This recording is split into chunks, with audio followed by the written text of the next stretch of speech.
pre-buried.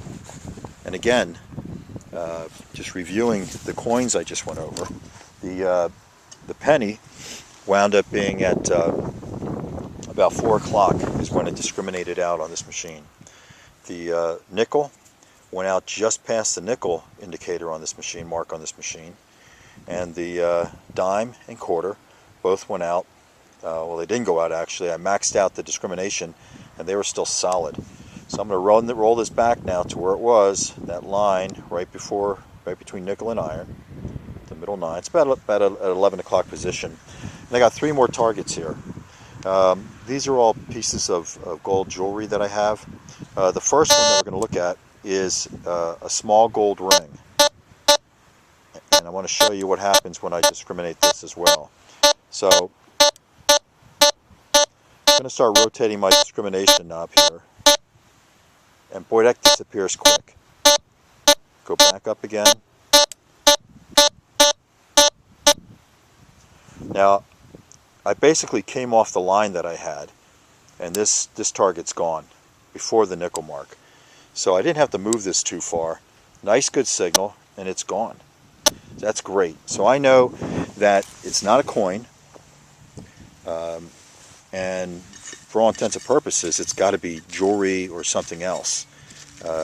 So this was a small ring that I buried here. And again, these are shallow targets. The whole point of this is to kind of show how I use the machine, again, to identify targets. But I want to show you how small this ring is, give you an idea. Oh, what we got. I gotta pick this thing up. So here's the ring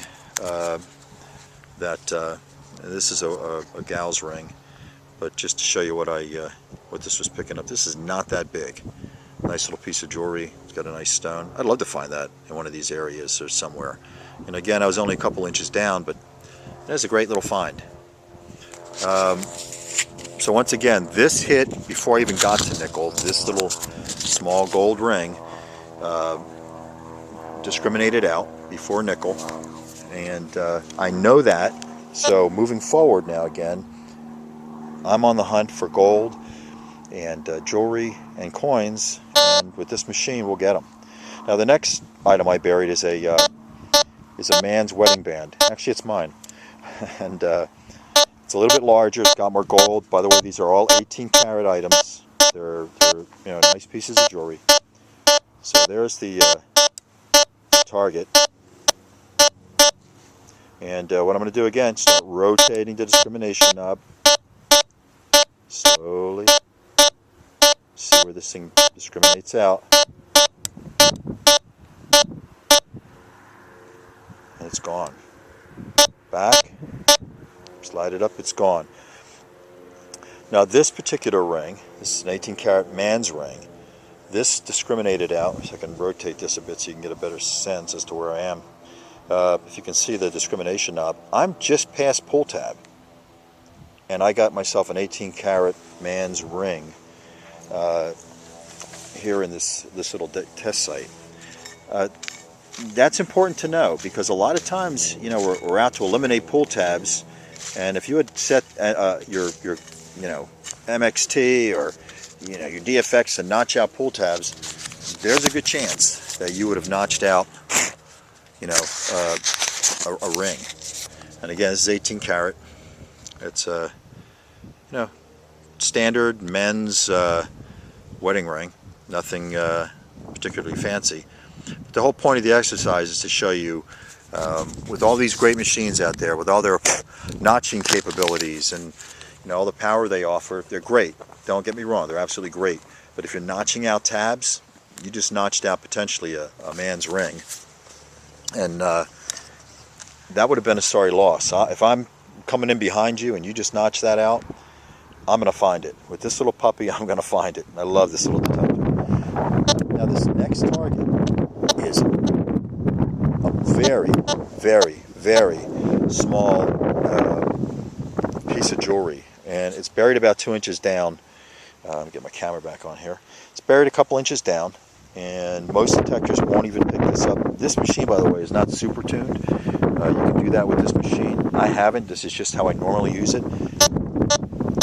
Now I want to let you hear this target. telling me there's something there, right? I'm going to start running up the discrimination on this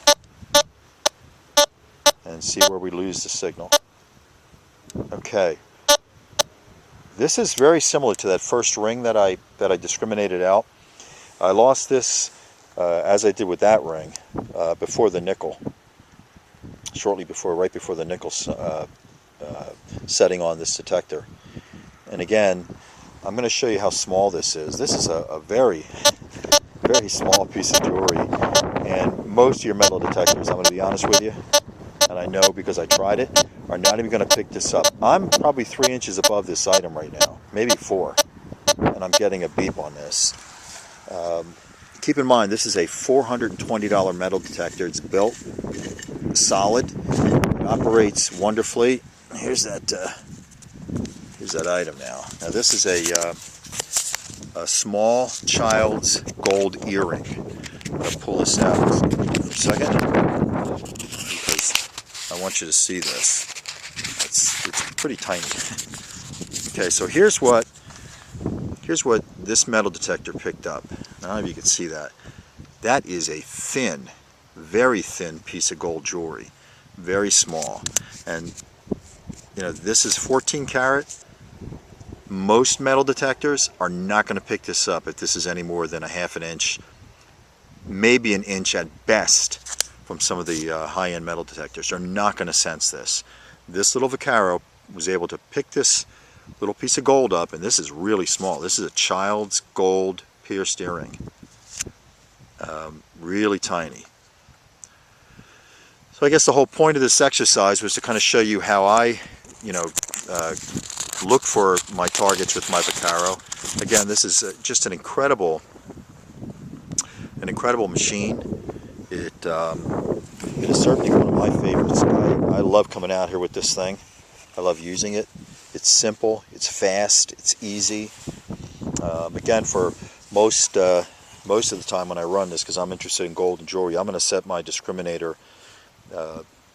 There's a line, again, right to the left of 510, and about the 11 o'clock position, there's a line, maybe 11 o'clock. You could set it a little before that, and you're good to go for all types of jewelry and such. All right. I hope this video helped you out. This is my go-to machine. I use it constantly. It goes with me on every hunt. Whether I'm using my DFX or my E-Track, I have this in the car, and at some point I always wind up bringing this little puppy out and doing some metal detecting to it. So I hope this video was helpful to you guys interested in possibly getting a Tesoro Vaquero. I love it. Great machine.